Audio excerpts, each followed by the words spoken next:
ప్రేమ తోడ నడుపును ఓపటింప శ్రేష్ఠ గ్రంథము బైబిల్ दुनिया में सबसे प्यार पुस्तक बाइबल दुनिया में सबसे प्यार पुस्तक बाइबल पढ़ो को उसको रोज पढ़ो सामने का कोई न हो वो दुनिया में सबसे प्यार पुस्तक Bible The best book story is the Bible.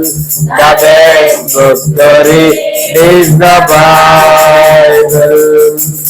If you read it every day, it will help you on the way. Oh, the best book to read is the Bible.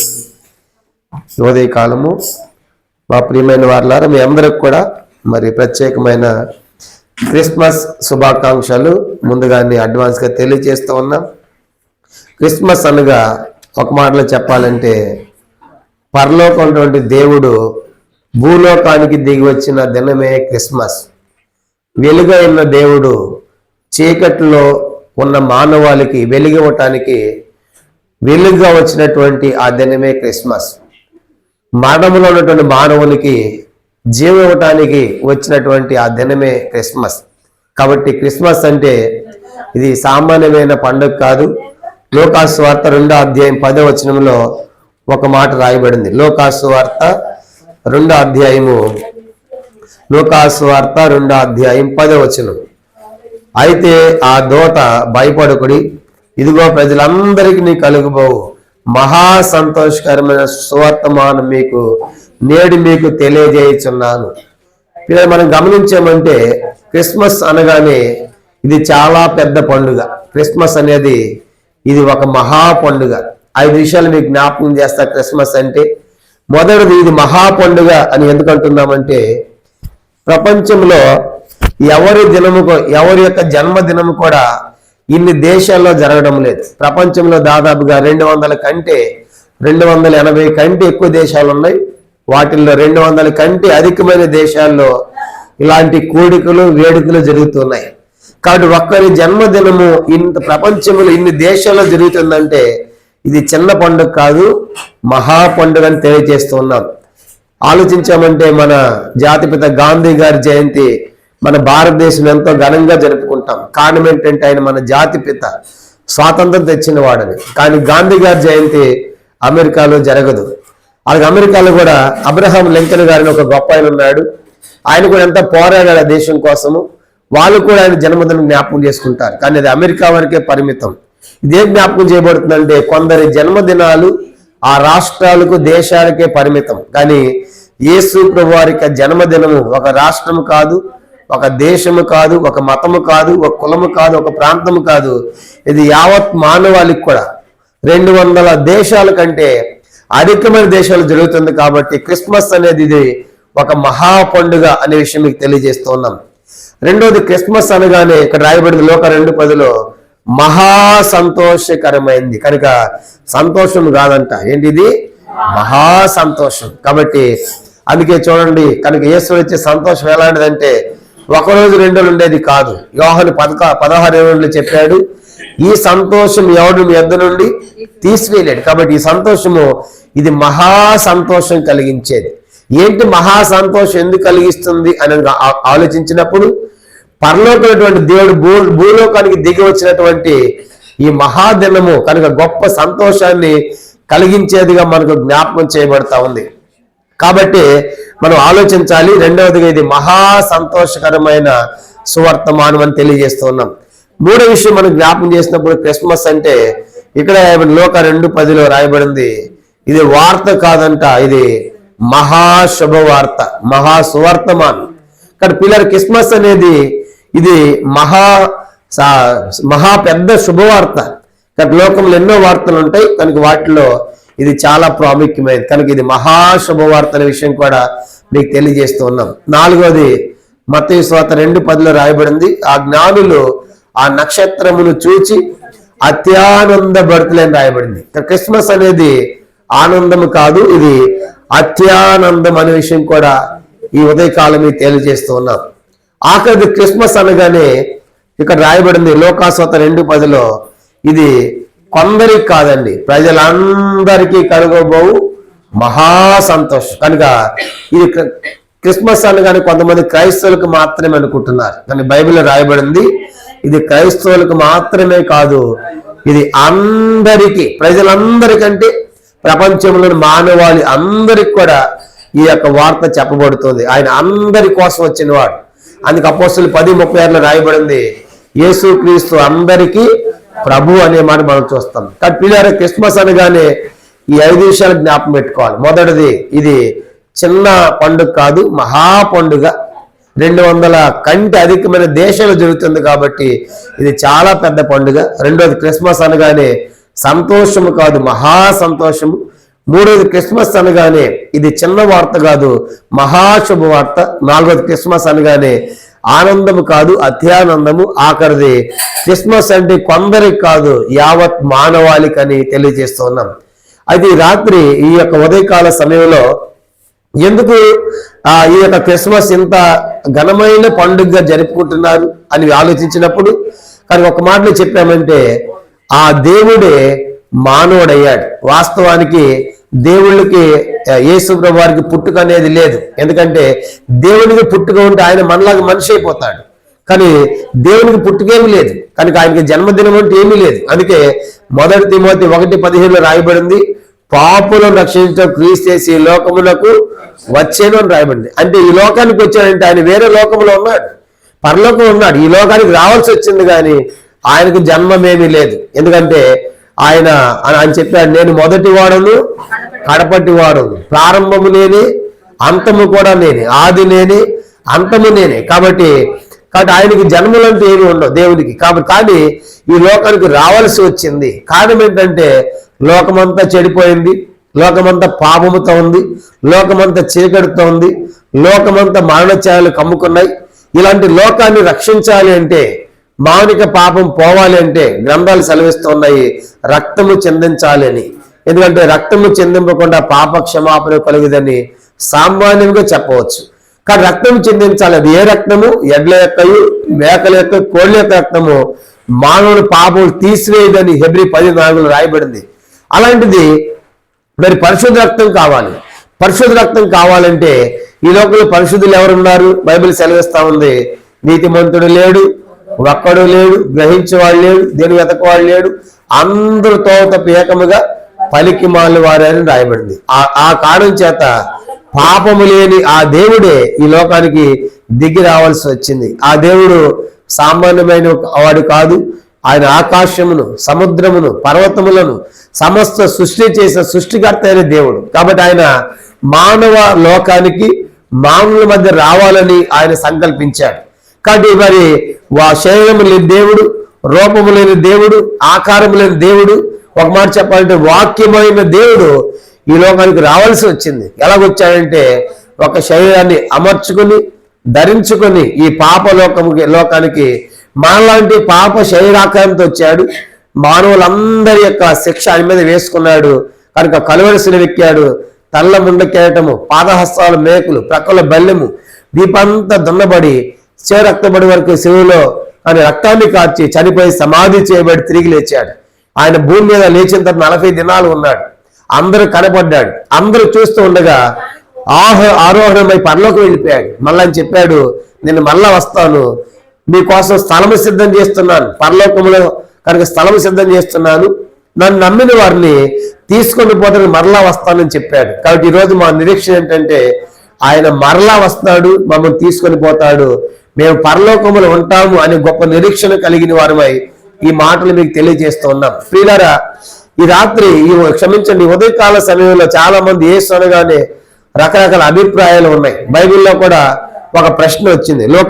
మత్తయి సువార్త 22వ అధ్యాయం చూడండి. మత్తయి సువార్త 22వ అధ్యాయము 41-42 వచనాలు మనం చూద్దాం. మత్తయి సువార్త దేవుని యొక్క వాక్యములోంచి మత్తయి సువార్త 22వ అధ్యాయం 41-42 వచనాలు.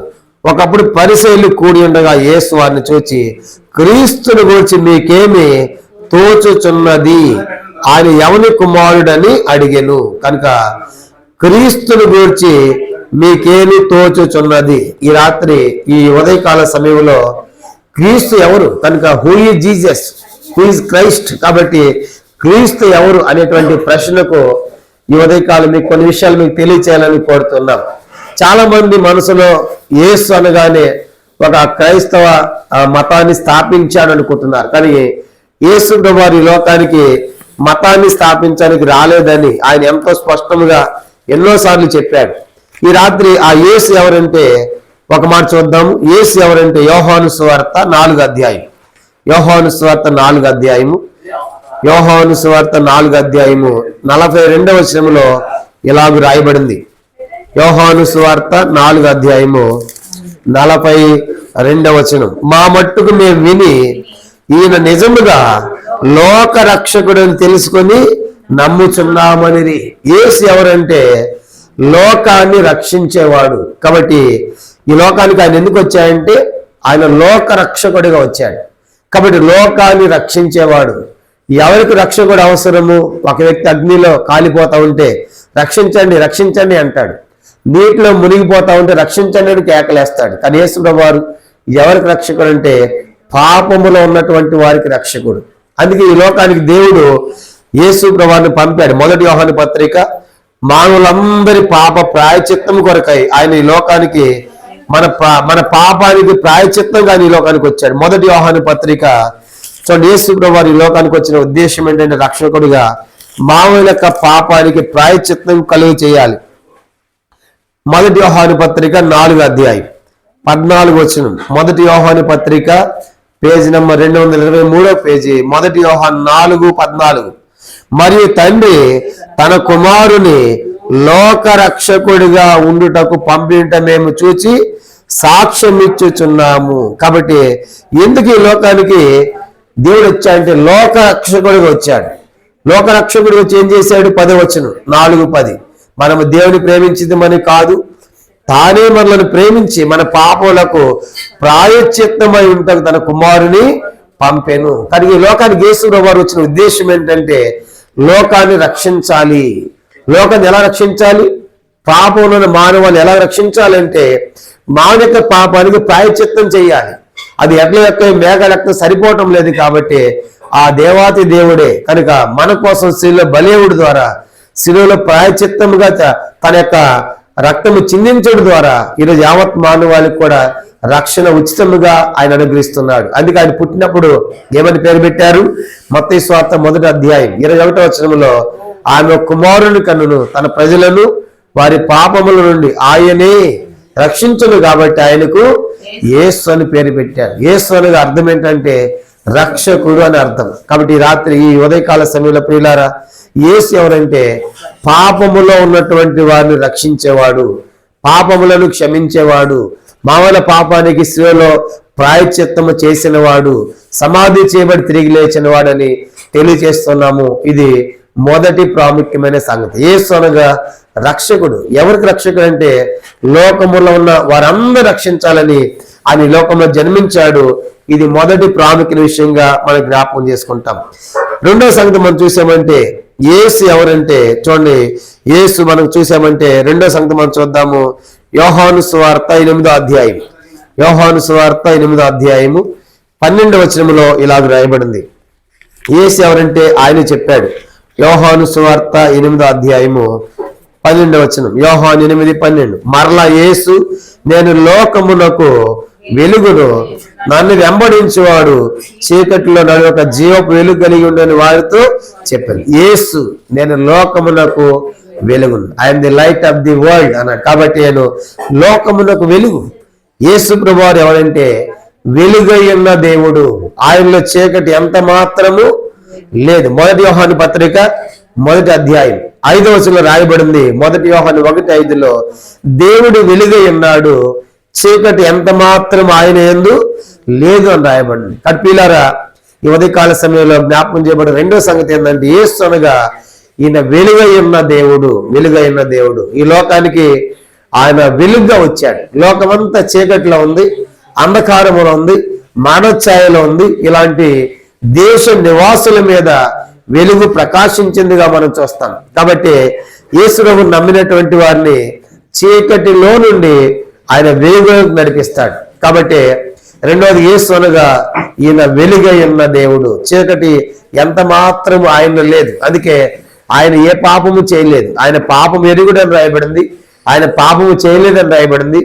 పాపలోకానికి వచ్చాడు కానీ ఆయనలో ఏ మాత్రము కూడా పాపము లేదు. కాబట్టి రెండవదిగా యేసు అనగా ఈయన వెలుగై ఉన్న దేవుడు కనుక యావత్ మానవాళ్ళు కూడా ఆయన వెలిగించేవాడు. కాబట్టి మన చీకటిని పోగొట్టేవాడు. కాబట్టి మానవుల యొక్క చీకటిని పోగొట్టి కారణం ఏంటంటే మానవులు పాపాన్ని బట్టి దారి తప్పారు, పాపాన్ని బట్టి చీకటికి వెళ్ళిపోయారు. ఇలాంటి చీకటిలో ఉన్నటువంటి వారిని వెలుగులోకి తీసుకురావడానికే ఆ దేవుడే ఈ లోకంలో వెలుగుగా ఉదయించాడు. అరుణోదయ దర్శనముగా ఈ లోకానికి రావాల్సి వచ్చింది. ఆ రీతిగా యేసు ప్రభువును నమ్మినటువంటి వారు చీకటిని పోగొట్టబడి వెలుగులోనికి వచ్చేటువంటి ప్రజలుగా మనం చేస్తున్నాడు. అందుకే మనలో ఆయన తన ఆశ్చర్యమే వెలుగులోనికి ఆయన మనను పిలిచాడని మనం చూస్తాం. కాబట్టి ఈయన వెలుగై ఉన్న దేవుడు కనుక లోకానికి వెలుగుగా వచ్చాడు. యోహాను సువార్త 12వ అధ్యాయం, యోహాను సువార్త 12వ అధ్యాయము అదే ఆ మాట ప్రభు చెప్పాడు. యోహాను సువార్త 12వ అధ్యాయము 46వ వచనం. యోహాను సువార్త 12వ అధ్యాయము 46వ వచనం. యోహాను 12:46. నా యందు విశ్వాసముంచు ప్రతివాడు చీకటిలో నిలిచెందుకున్నట్లు నేను ఈ లోకమునకు వెలుగుగా వచ్చి ఉన్నాను. కాబట్టి యేసులో విశ్వాసం ఉంచిన వారు చీకటిలో ఉండరు. కాబట్టి వారు వెలుగులోకి వస్తారు, వెలుగు సంబంధులుగా ఉంటారు. కాబట్టి వెలుగు ఏం చేస్తా ఉంది కనుక ప్రతిదీ మనకు బయలుపరుస్తా ఉంది. కాబట్టి మీరారా ఈ ఉదయకాల సమయంలో యేసు ఎవరంటే మొదటి రక్షకుడు, పాపమును రక్షించేవాడు. రెండోది యేసు ఎవరంటే రెండో సంగతి ఆయన వెలుగు, మన చీకటిని పోగొట్టి మనకు ఆ వెలుగు దయచేసేవాడు, వెలుగులోనికి నడిపించేవాడికి మనం చూస్తాం. ఇది రెండవ ప్రాముఖ్యమైన విషయం. మూడవదిగా యేసు ఎవరంటే చూడండి, మూడో సంగతి మనం చూద్దాము. యేసు ఎవరంటే రాయబడినటువంటి మూడవ మాట మనం చూద్దాం. మార్కు సువార్త 5వ అధ్యాయం 7వ వచనములో ఇలాగ రాయబడింది. మార్కు సువార్త 5వ అధ్యాయము 7వ వచనములో, మార్కు సువార్త 5వ అధ్యాయము 7వ వచనము ఇలాగ రాయబడింది. యేసు సర్వోన్నతుడైన దేవుని కుమారుడా, నాతో నీకేమి పని, నన్ను బాధపరచుకోమని దేవుని పేట నీకు ఆనబెడుచున్నాను బిగ్గరగా కేకలు వేస్తును. యేసు సర్వోన్నతైన దేవుని కుమారుడు. కాబట్టి వాస్తవానికి ఆయన దేవుడు కనుక ఈ లోకానికి దేవుడి కుమారుడుగా రావాల్సి వచ్చింది. కాబట్టి కారణం ఏంటంటే మూడోది మనం చూస్తాము, యేసు ఎవరంటే ఆయన దేవుని కుమారుడు. కనుక ఈ దేవుడు ఎలాంటి వాడు? యెషయా గ్రంథం 40వ అధ్యాయం చూడండి. ఈ దేవుడు ఎంత గొప్పవాడు అంటే ఇలాంటి దేవుడి లోకానికి వచ్చాడు. యెషయా గ్రంథము 40వ అధ్యాయం, యెషయా గ్రంథము 40వ అధ్యాయము. ఈ లోకానికి కుమారుడుగా వచ్చినటువంటి దేవుడు ఈయన సామాన్యమైన దేవుడు కాదు, ఈయన అసమానుడు. యెషయా గ్రంథం 40వ అధ్యాయము 12వ వచనం. యెషయా గ్రంథం 40వ అధ్యాయము 12వ వచనం ఇలాగ రాయబడింది. తన పొడిసీటిలో జలములు కొలిచిన వాడెవడు, జానుతో ఆకాశముల కొల చూచిన వాడెవడు, భూమిలోని మన్ను కొలపాత్రలో ఉంచిన వాడెవడు, త్రాసుతో పర్వతములను తూచిన వాడెవడు, తూనుగు చేత కొండలను తూచిన వాడు ఎవడు?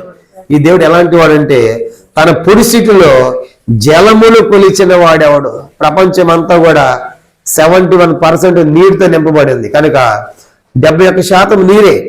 ఈ ప్రపంచం ఈ ప్రపంచంలో 7 మహాసముద్రాలు మనం చూస్తాం. 7 మహాసముద్రాలు ఉన్నాయి. కనుక ఈ మహాసముద్రాలు ఉన్న నీటి అంతటినంటే దేవుడు ఎక్కడ పెట్టాడంటే ఆయన తన పొడిసీట్లో పట్టాడు, చేతిలో పట్టాడు. 71% ఉన్నటువంటి నీటిని దేవుడు ఆయన దోసిట్లో పొడిసిట్లో పట్టాడంటే ఈ దేవుడు ఎంత పెద్ద దేవుడు, ఎంత గొప్ప దేవుడు. అలాంటి వాడు ఈ లోకానికి వచ్చింది. అంత మాత్రమే కాదు, రెండో మాట చెప్పాడు, ఆయన జానుతో ఆకాశములను కొలిచాడంట. ఆయన జానే ఆకాశాన్ని కొలిచిందంటే ఈ దేవుడు ఎంత గొప్పవాడు. మూడో మాట అంటాడు, భూమిలోని మన్ను 29% అంతా కూడా మన్ను నింపబడింది. ఆ మన్నంతా కూడా కొలపాత్రలో పెట్టాడు అంటే ఆయన ఎంత గొప్ప దేవుడు. అంత మాత్రమే కాదు, పర్వతాలు కొండలన్నీ కూడా తూచాడు, ఆయన జోకాడు అంటే ఆయన ఎంత బలమైన దేవుడు. అది 147వ కీర్తన 5వ వచనంలో రాయబడింది, మన ప్రభువు గొప్పవాడు, ఆయన జ్ఞానమునకు మితి లేదు. కనుక అలాంటి దేవుడి లోకానికి వచ్చింది. నక్షత్రముల సంఖ్య ఆయన నియమించి ఉన్నాడు, వాటన్నిటికీ ఆయన పేర్లు పెట్టి ఉన్నాడు. కాబట్టి ఎన్ని నక్షత్రాలు ఉన్నాయి అని చూసినప్పుడు ఈ రోజు వరకు కూడా నక్షత్రాల సంఖ్య ఎవరికీ తెలియదు. ఏ శాస్త్రవేత్త కూడా ఇన్ని నక్షత్రాలని క్యాల్కులేట్ చేయలేకపోయారు, లెక్కగట్టలేకపోయారు. కారణం ఏంటంటే కొత్త నక్షత్రాన్ని కనుగొన్నామని వార్తలు వస్తూనే ఉన్నాయి. కారణం ఏంటంటే ఈ దేవుడు నక్షత్రాల సంఖ్యను నియమించిన వాడు, వాడికి పేర్లు పెట్టినవాడు. 8వ గ్రంథం 10వ అధ్యాయంలో ఈ దేవుడు ఎలాంటి వాడంటే నక్షత్రాలు నియమించిన వాడు, వాడి పేర్లు పెట్టినవాడు, కొండలు తూచినవాడు, సముద్రాలన్నిటిని పట్టినవాడు, అంత మాత్రమే కాదు పర్వతములను తూచినవాడు.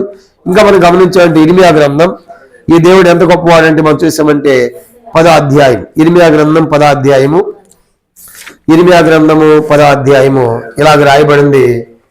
12వ వచనం, 8:10-12. తన బలము చేత భూమిని సృష్టించెను, తన ప్రజ్ఞ చేత ప్రపంచమును స్థాపించెను, తన ప్రజ్ఞ చేత ఆకాశమును విశాలపరిచెను. ఆయన తన బలము చేత భూమిని సృష్టించాడు. కాబట్టి ఈ లోకానికి దిగి వచ్చిన దేవుడు చిన్నవాడు కాదండి, తక్కువవాడు కాదు. కనుక తక్కువ వారికి చేయబడ్డాడు కానీ యేసుప్రభువు వారు. కనుక ఆయన ఎలాంటి వాడంటే మరి తన చేతిలో తన పురుషుని జలములు పట్టినటువంటి వాడు, పర్వతాలను తూచినవాడు, మట్టి అంతా కొలపాత్రలు నింపినవాడు, తర్వాత ఆకాశ నక్షత్రాలు నిర్మించి వాడికి పేర్లు పెట్టినవాడు. కనుక బలము చేత భూమిని సృష్టించినవాడు. ఇలాంటి సృష్టికర్త అయిన దేవుడు ఈ లోకంలో ఒక సామాన్యమైన మనిషిగా దిగి రావటం అనేది ఎంత గొప్ప అద్భుతమైన సంగతి.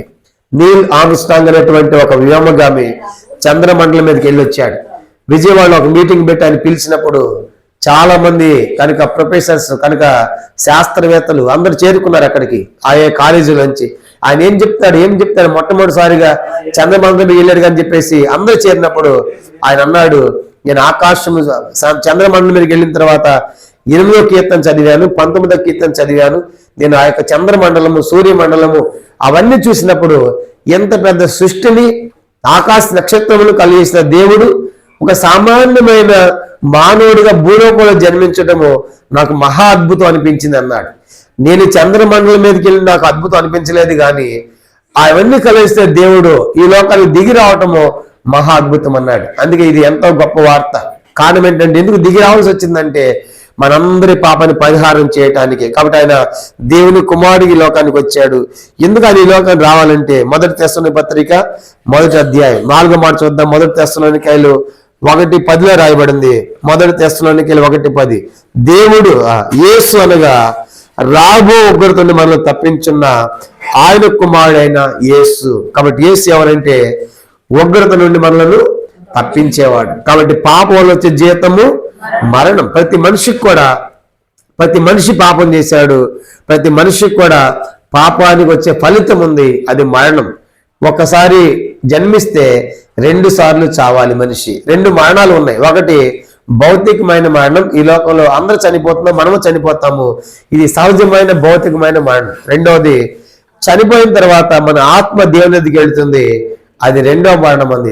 దానికి అగ్నిగుండం ఉంది, అగ్ని ఆరదు పొరుగు చావుదని రాయబడింది. కాబట్టి అది 2వ మరణం. అది తప్పించుకోవాలంటే యేసుప్రభువు అన్నాడు, నేనే మార్గమును, నేనే సత్యమును, నేనే జీవమును, నా ద్వారా తప్ప ఎవరు తండ్రి వద్దకు రారు అని చెప్పాడు. కాబట్టి యేసు ఎవరంటే ఆ 2వ మరణం నుండి, ఉగ్రత నుండి మనలను తప్పించేవాడు. కాబట్టి ఎందుకు ఆ యొక్క మరణం వచ్చింది అంటే రోమ 5:12, ఒక మనుషుని ద్వారా పాపము ద్వారా మరణము లోకాన్ని ప్రవేశించింది. కాబట్టి పాపము ద్వారా వచ్చినటువంటి మరణము యేసు యొక్క మరణము ద్వారా, యేసు గారి రక్తము ద్వారా ఈ మరణం మనం తప్పించుకోవచ్చు. కాబట్టి ఆయన ఈ లోకానికి ఉద్దేశం ఏంటంటే ఆయన ఎవరు నశించేదానికి ఏమాత్రము కూడా ఇష్టం లేదు. ఆయన అన్నాడు, ఒక్కరికి నశించుట నా తండ్రి ఇష్టము చిత్తము కాదు అన్నాడు. అందుకే అందరినీ ఆయన ప్రేమిస్తున్నాడు. దేవుడు లోకముని ఎంతో ప్రేమించని రాయబడింది. ఈ ఉదయకాలం ఆయన నిన్ను కూడా ప్రేమిస్తున్నాడు. అందుకే ఆయన మనం ప్రేమించాడు కాబట్టి మన శిక్ష ఆయన తీసుకున్నాడు. కాబట్టి సిలువలో ఆయన కలువరి సిలువపైకి ఎక్కాడు. ఎందుకంటే మన శిక్ష ఆయన తీసుకుని మన శాపగ్రస్తమైన జీవితము, ఆ శాపం ఆయన మీద మోపబడింది, ఆయన ఆశీర్వాదం మనకు ప్రకటించబడింది. అందుకే గలతీ పత్రిక 3వ అధ్యాయం 12 నుంచి రాయబడింది, ఆత్మను గురించిన వాగ్దానం విశ్వాసం మనకు లభించినట్లు అబ్రాహాము పొందినటువంటి ఆశీర్వచనము అన్ని జనులమని మనకు కలుగుగా క్రీస్తు మన కోసం శాపమై మనం ధర్మశాస్త్రం యొక్క శాపం నుండి విమోచించును. ఇందు గురించి రాయబడింది ఏమనగా మ్రాను మీద వేలాడిన ప్రతివాడును శాపగ్రస్తుడు అని రాయబడింది. యేసు యొక్క శిలువ మన శాపాన్ని భరించింది, మనకు ఆశీర్వాదం ప్రకటించింది. కాబట్టి ఉదయకాలము యేసు అనగా రక్షకుడు, పాపను రక్షించేవాడు, యేసు అనగా వెలుగు, చీకట్లోంచి వెలుగులో తీసుకొచ్చేవాడు, యేసు అనగా కనుక ఆయన దేవుని కుమారుడు కనుక మన పాపములను క్షమించేవాడు. అంత మాత్రమే కాదు, యేసు అనగా ఉగ్రతను తప్పించేవాడు. ఇంకో మాట కూడా చూస్తాం. యేసు ఎవరంటే యోహాను సువార్త 2వ అధ్యాయం 24లో రాయబడింది. యోహాను 2:24లో యేసు అందరినీ ఎరిగిన వాడు అని మనం చూస్తాం. యేసు ఎవరంటే అందరిని ఎరిగిన వాడు. కాబట్టి ఏ మనుష్యుని గురించి కూడా ఆయనకి సాక్ష్యం అక్కర అవసరం లేదు. కారణం ఏంటంటే అందరిని ఎరిగినవాడు. కారణం ఏంటంటే ఆయన అందరిని నిర్మించిన వాడు, అందరూ సృజించిన వాడు, సృష్టికర్త అయిన దేవుడు. కాబట్టి ఆయన అందరిని ఎరిగిన వాడు. తప్పిదని ఉదయకాల సమయంలో మన స్థితిగతులు అన్ని ఆయనకు తెలుసు, ఆయన వశములో ఉంటున్నాయి. కాబట్టి ఈయన మన ఆంతర్యం ఎరిగిన వాడు కనుక అందుకే 20వ గ్రంథం 20వ అధ్యాయం రాయబడింది ఆయన హృదయ పరిశోధకుడు అని రాయబడింది. కాబట్టి మన హృదయంలో ఏముందో ఆయనకు తెలుసు. కొన్నిసార్లు మనకి నా హృదయంలో ఏముంది ఇప్పుడు మీకు తెలియదు, మీ హృదయాలు ఉంది నాకు తెలియదు. కానీ ఈ దేవుడు ఎలాంటి వాడంటే మన ఆంతర్యమును హృదయమును ఎరిగిన వాడు. మన హృదయం కంటే ఆయన అధికుడే ఉన్నాడు. కాబట్టి అలాంటి దేవుడు ఈ లోకానికి దిగి వచ్చేది. కానీ యేసు అనగా ఆయన అందరిని కూడా ఎరిగిన వాడిగా మనకు జ్ఞాపకం చేయబడుతుంది. ఇది 5వ ప్రాముఖ్యమైన సంగతి. ఆఖరి మరో చూద్దాము. యేసు ఎవరంటే అది చాలా ప్రాముఖ్యమైన మాట. చూడండి, యేసు ఎవరంటే 2వ తిమోతి పత్రిక 4వ అధ్యాయం 2వ తిమోతి పత్రిక 4వ అధ్యాయము 1వ వచనం. తిమోతికి రాసిన 2వ పత్రిక 4వ అధ్యాయము 1వ వచనం మనం చూద్దాం. 2వ తిమోతి పత్రిక 4వ అధ్యాయము 4వ అధ్యాయం 1వ వచనం. దేవుని ఎదుటను సజీవులకును మృతులకును తీర్పు తీర్చు క్రీస్తు యేసు ఎదుట. కనుక ఈ దేవుడే యేసు ఎవరంటే సజీవులకు మృతులకు ఆయన తీర్పు తీర్చేవాడు. ఒక దినము తీర్పు ఉందండి, ప్రతి మనుషునికి కూడా తీర్పు ఉంది. అపోస్తల కార్యములు 17వ అధ్యాయం. మనం జీవించిన జీవితాన్ని బట్టి ప్రతి మనుషుని కూడా లెక్క చెప్పాలి దేవునికి. తీర్పు ప్రతి మనిషికి తీర్పు తీర్చబోతున్నాడు దేవుడు. అపోస్తల కార్యములు 17వ అధ్యాయం. అపోస్తల కార్యములు 17వ అధ్యాయము మనం గమనించామంటే చూడండి 31వ వచనం. అపోస్తల కార్యములు 17:31. ఎందుకనగా తాను నియమించిన మనుషుని చేత నీతిని అనుసరించి భూలోకమునకు తీర్పు తీర్చనిపోయే ఒక దినమును నిర్ణయించి ఉన్నాడు. కాబట్టి ఈ భూలోకం అంతటి కూడా ఒక దినం దేవుడు తీర్పు తీరుస్తాడు. కాబట్టి దేవుడు యేసు ఎవరంటే ఆఖరిది రాత్రి ఈ ఉదయకాలం చెప్పదలుచుకున్న ఆఖరి మాట, ఆయన తీర్పు తీర్చేవాడు. అందుకే 2 కొరింథీ పత్రిక 5వ అధ్యాయం 9-10 వచనాలు ఎలాగ రాయబడింది.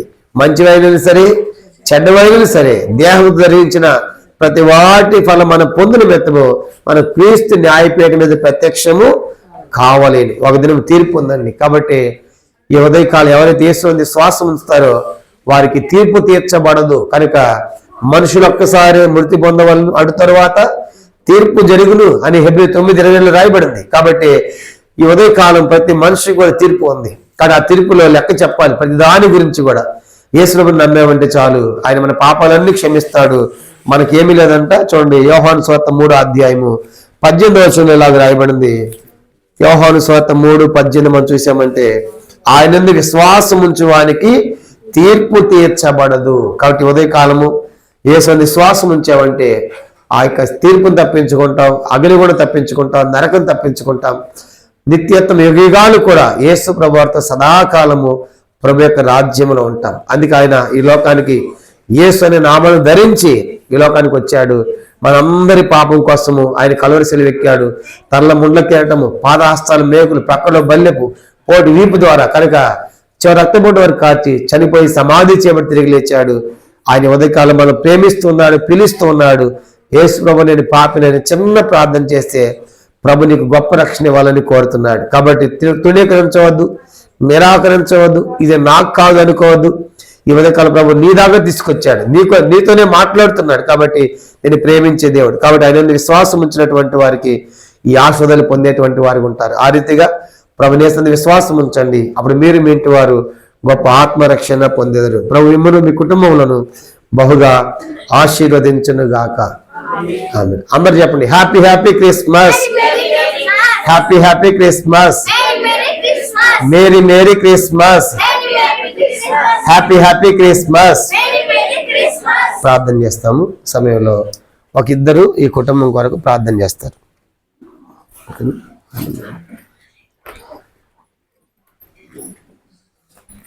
ప్రార్థించండి.